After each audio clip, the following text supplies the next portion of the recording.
Hello there you guys, welcome to one of my videos. On this video I'm going to be giving you my predictions for Manchester United's game against Atletico Madrid. It's in Oslo, which is Norway. It's a pre-season friendly. So I'll start off with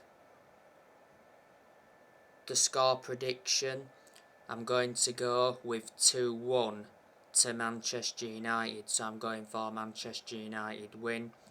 The goal scorers, I'm going to go with Jaden Sanchez and Anthony Martial, and Atletico Madrid's goal scorer, I'm going to go with Joao Felix. Now I'm going to give you my predicted 11 for the game. So I'm going to go with the 4-2-3-1 formation. So in goal, David De Gea. If David De Gea is in goal for this game, he'll be reuniting with Atletico Madrid, because David De Gea was at Atletico Madrid before he came to Manchester United.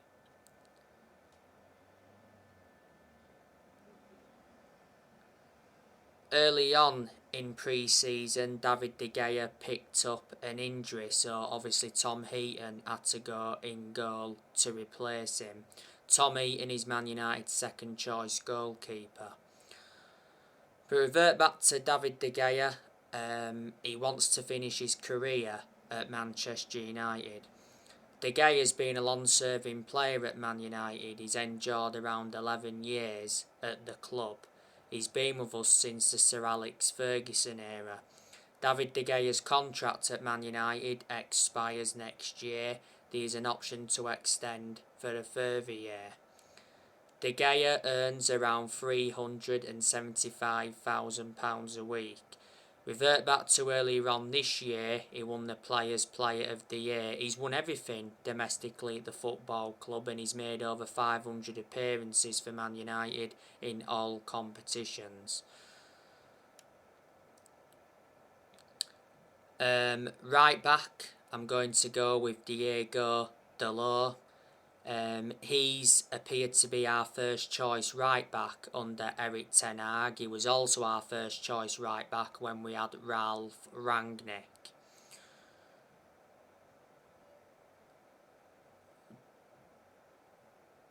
Dalot has been at Man United for quite a few years now. Manchester United got him from Porto for around 19 million. Man United brought Dalot in under the Jose Mourinho era. Dalot's contract at the club expires next year. Don't forget, at one point Dalot had a loan spell with AC Milan, so reflecting on that, he gained some experience.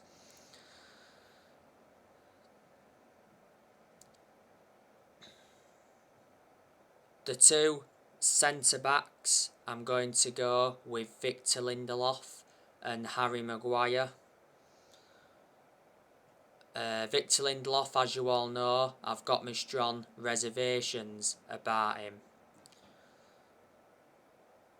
He's played a hell of a lot of games, Lindelof, for Man United. He's played a lot of games alongside Maguire. He's played games alongside Varane. He's played alongside Jones a few times. He's also played alongside Eric Bailly. I think Lindelof could leave the club, but not until next year. Lindelof's under contract with Man United until 2024. Lindelof's been at Man United since 2017. Man United did get him from Benfica in a deal worth 31 million. Harry Maguire, he had an injury earlier on in pre-season. He's had quite a few injuries as a Manchester United player.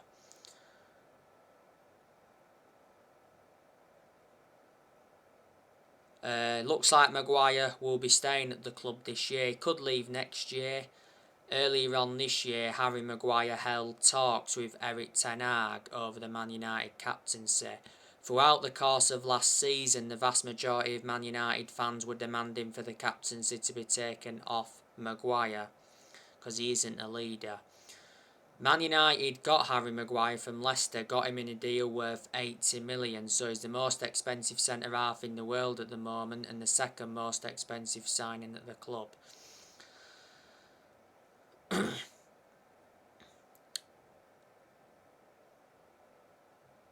Left back, I'm going to go with Tyrell Malaysia.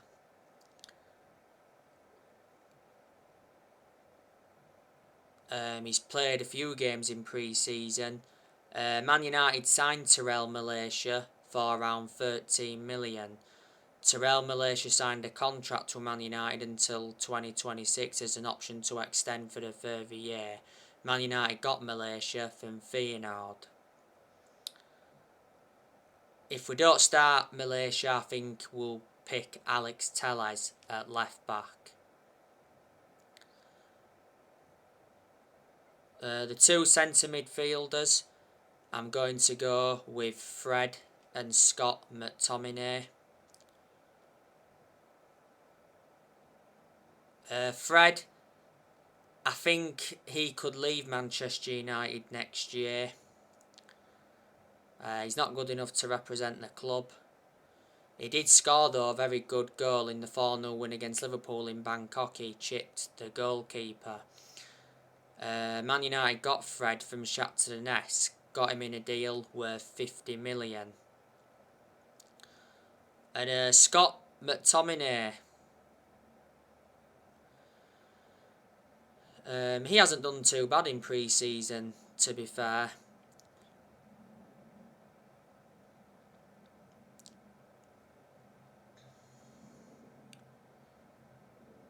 Scott McTominay, I think, needs more time at the club. He's still young. He's got a lot of development in him. You know, McTominay has been part of the club for a long time. Revert back to 2020, he committed his future to Man United because he signed a 5-year contract.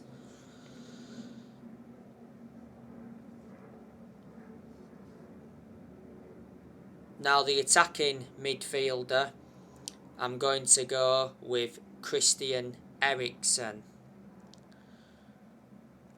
Christian Ericsson did play in Man United's 4-1 win against Wrexham.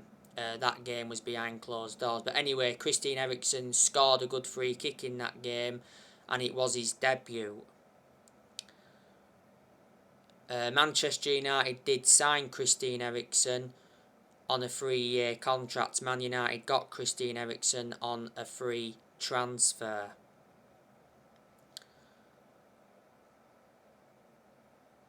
At the second half of last season, Christian Ericsson had a loan spell with Brentford.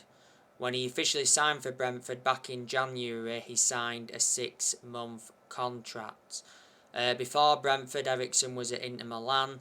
Before then, he was at Tottenham. He was a very long-serving player at Tottenham. He's proven in the Premier League, which is beneficial. And when Ericsson was younger, he played for Ajax. He began his career at Ajax. Reverted back to the Euros though, Christian Ericsson collapsed because he suffered a heart attack. And obviously he isn't going to be the same player as he was before that heart attack occurred.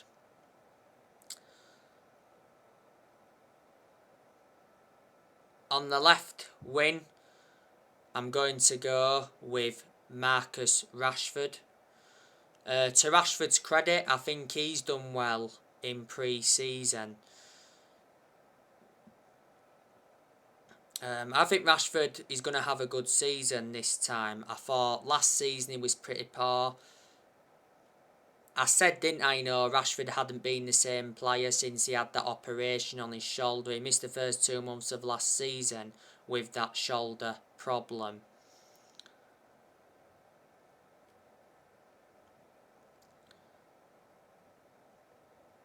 Rashford has been part of the club for a long time. He came up our academy. He's been a United player since the age of 7 and he broke into our senior squad back in 2016.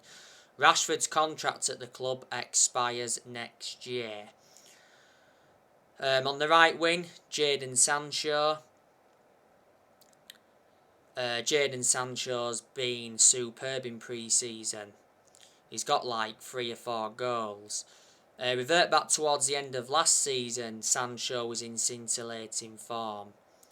We're now getting the best out of him, which is good from a Man United perspective, because Sancho didn't settle in straight away when he came. You know, he endured a difficult start to his Manchester United career. But like I've said before, it does take some players time to settle in. Manchester United did sign Jaden Sanchez from Borussia Dortmund in a deal worth 78 million with add-ons included. Man United paid around 73 million up front. Sancho's got a contract with Man United until 2026. There's an option to extend for a further year. And centre forward, I'm going to go with Anthony Martial, and I'll say the same thing as said regarding Sancho. Martial has been very good in pre-season. He's got a few goals. But despite that, do you still think Martial could leave the club? Obviously, last season, Martial had a loan spell with Sevilla. I told you, didn't I? You know, the best season Martial endured at Man United was his debut season under Louis van Gaal. We got Martial from Monaco back in 2015. At the time Man United got him, he was the most expensive teenager. Martial's been at the club around 7 years. He's got 2 years left on his contract.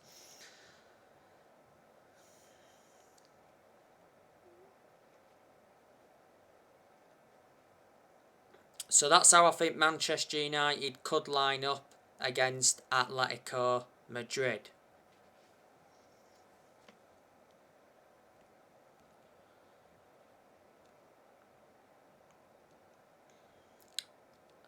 Like I said, we've had some players out. Brandon Williams has been out with injury. Varane's been injured. McTominay's recently had a knock. Ronaldo's still out due to personal reasons. It's confirmed he hasn't travelled to Norway.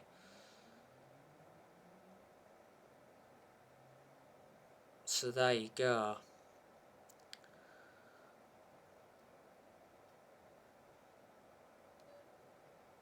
It will be a difficult game though tomorrow against Atletico Madrid. Atletico Madrid have got a good manager in Diego Simeone. Diego Simeone has been a long-serving manager at Atletico Madrid. He's been the Atletico Madrid manager for around 11 years. He got appointed in as the Atletico Madrid manager back in December 2011.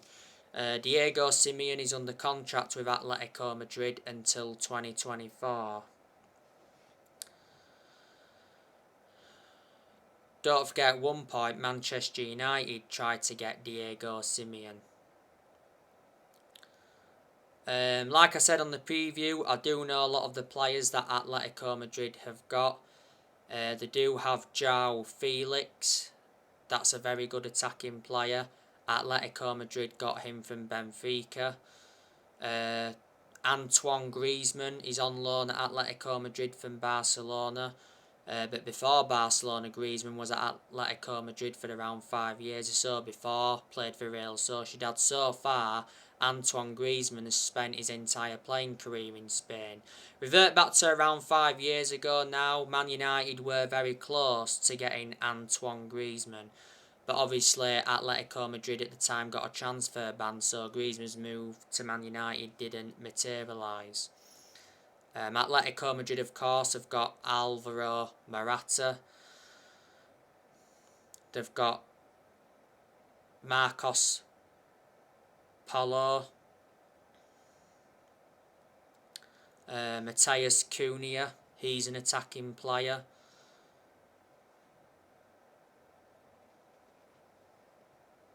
Thomas Lemar, he's a former Monaco player. Yannick Carrasco, I highly rate him. Atletico Madrid also have Marcos Llorente, Koke, Jimenez, he's a centre-back. He's been a long-serving player at Atletico Madrid. Renan Lodi,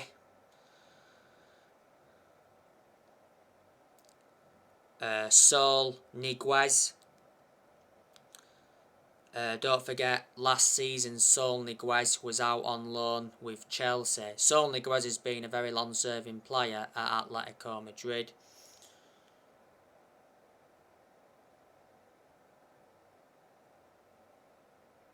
One of the goalkeepers Atletico Madrid have got is Jan Oblak. Don't forget, a while ago Manchester United went in for him. So they are quite a lot of players that Atletico Madrid have got. Let me put into the equation that they've lost players as well. They let Luis Suarez leave on a free transfer. They recently loaned Samuel Lino out to Valencia. They let Hector Herrera go. And Kieran Trippier left Atletico Madrid back in January. Kieran Trippier went to Newcastle, didn't he? So there you go. Manchester United played Atletico Madrid in the last 16 of the Champions League last season. Atletico Madrid knocked Man United out. Atletico Madrid obviously won 1-0 at Old Trafford. It was actually 1-1 at Atletico Madrid's ground. If you do remember rightly, Elanga came off the bench in that game and equalised for Man United. So there, guys. On my next video, I'll be giving you an update on some more transfers. Drop your comments, likes below on the channel if you do. Consider subscribe as always, and take care. God bless. See you all again very, very soon. Thanks for watching.